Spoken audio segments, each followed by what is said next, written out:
Marami pala sa inyo nagtatanong kung saan sila kumukuha ng tubig, kung paano silang naliligo. Gandang-ganda talaga ako sa babae na to. Tingnan nyo, ang ganda niya, ano. Dito nga sa unang lugar na pinuntahan natin na ito, ay walang tubig dito. Wala silang poso o gripo. Mamaya sa pupuntahan ko na mga sa tent din nakatira, doon may poso at doon nga sila nakikiigib. O kaya naman minsan, dito kasi sa gawing kanan, meron diyang bahayan. Doon sila nakikiigib. May mga bahay din kasi dito sa Pakistan na may gripo sa labas. Tapos kung sino gustong umigib, uminom ay pwede. Kinakausap nga ako ng bata dito. Sinasabi nga niya sa akin na yung isang kasamando nila ay wala dito. Nagpunta daw sa ibang lugar. Halipur yata sinasabi niya sa akin. Ayan. Tulo. Sige, tikasin mo. Hindi nga mapaandar ni Mariam, kaya ang sabi ko, ako anak, ako magpapakitang gilas dito. Pero pamaya-maya, ayan, napaandar na rin ni Mariam. Ayan, dyan pala yung bahay nila.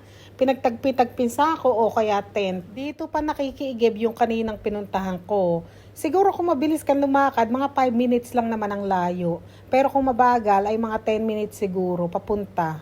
Kaya kung balikan, 10 minutes o 20 minutes.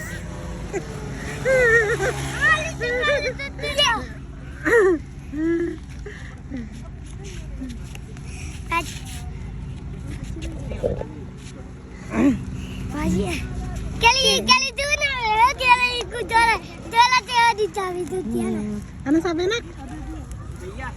Sarayki. Tinatanong ko nga si Mariam kung ano yung sinasabi sa akin mga bata. Hindi daw niya alam. Iba yata yung language nila. O baka Sarayki yung ginagamit nilang language. Pero iba yata. Dati din, pag namimigay kami dito sa mga ganitong sa tent nakatira, tinatanong ko iba yung kung ano sabi nila. Minsan di din daw niya alam. Ibang language nga yata yung ginagamit nila. Pero pagka Urdu, ayan, alam nila.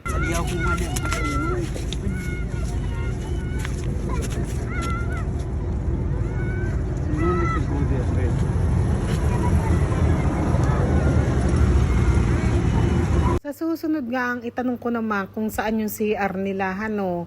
Ito dito, dati parang may nakita kong CR dito, parang maliit lang na ganyan din, pinagtagpi-tagping sa ako. Doon sa una kong pinuntahan, doon parang wala akong nakikitang CR. Hindi ko lang alam kung paano ginagawa nila pag nasa CR na, kung lumilipat pa ba sila dito, pumupunta rito para mag-CR, o baka nagpa-flying saucer, o baka ibinabaon sa lupa, hindi ko malaman. Sa susunod nga ay tanungin ko sila, ipatanong ko sa bayaw ko. Minsan kasi itong bayaw ko pagka may pinapatanong ako, hindi tinatanong. Hiyang-hiya yata siya sa katotohanan Ito pala yung batang binigyan natin dati. Nakalimutan ko pang andalin yung damit niya. Ay isasabay ko na lang sa susunod na mamigay ako ng damit. Nag-iipon pa kasi ako, kulang pa Pero kung wala nang magbigay para sa mga damit nila, ay aabunuhan ko na lang ng konti. Tapos, kung ilan na lang yung mabili ko, ay yun na lang ang pamimigay natin. Tingnan nyo, sobrang cute din ng kapatid niyang maliit, Lalaki din yata yan.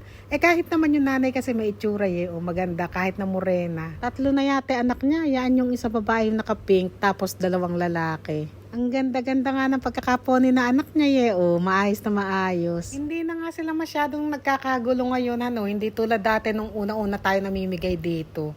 Siguro kasi alam nila na hindi na sila mauubusan, hindi tulad dati.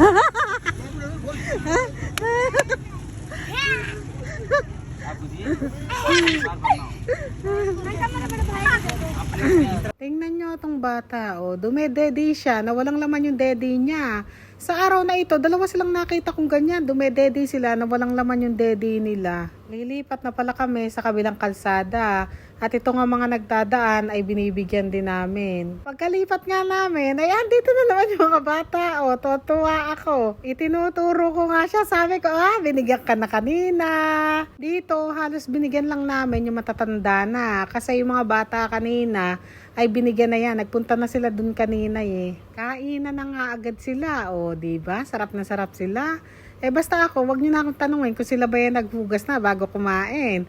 Ang mahalaga sa akin ay busog sila. Nakikita ko silang kumakain. Kaya maraming salamat sa ating mga sponsor na walang sawang nagbibigay. Simula noon hanggang ngayon. Habang nakatayo nga ako dito, ay napansin ko yung kaldero nila. Parang ang puti-puti kasi, kaya ayan, nilapitan ko. Tiningnan ko, ay, ang puti ka ako ng kaldero. Pero paglapit ko, oh, maputi rin naman talaga. Ito ngang si Lola ay napadaan. Oh, medyo matanda na yan, oh. Pero ang lakas pa rin niya. Tignan niyo, oh, nakasalang sa ulo niya. Ang bigat-bigat nun. Binigyan pala namin yun. Hindi ko lang binidyo nung nakaharap. Nahihiya ako eh.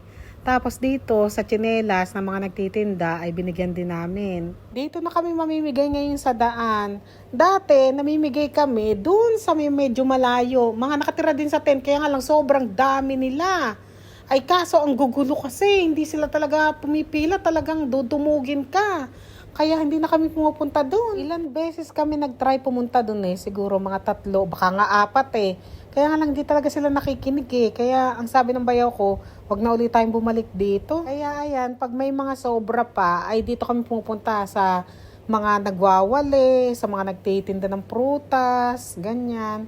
At saka sa mga binibila namin ng grocery, yung mga nagtatrabaho doon. Itong mga naka-green na ito, mga naglilinis sa kalsada yan. Sobrang dami ho nilang naglilinis dito. Kaliwat kanan. Eh baka mga 20 sila eh. Ang galing nga eh, kaya pala luminis dito sa lugar namin kasi sobrang dami naglilinis. Sa susunod nga, itanong natin kung magkano sahod ng ganyan, ano. Kung mataas-taas ay mag-apply nga ako. May nakikita rin kasi akong ganyan eh, mga babae.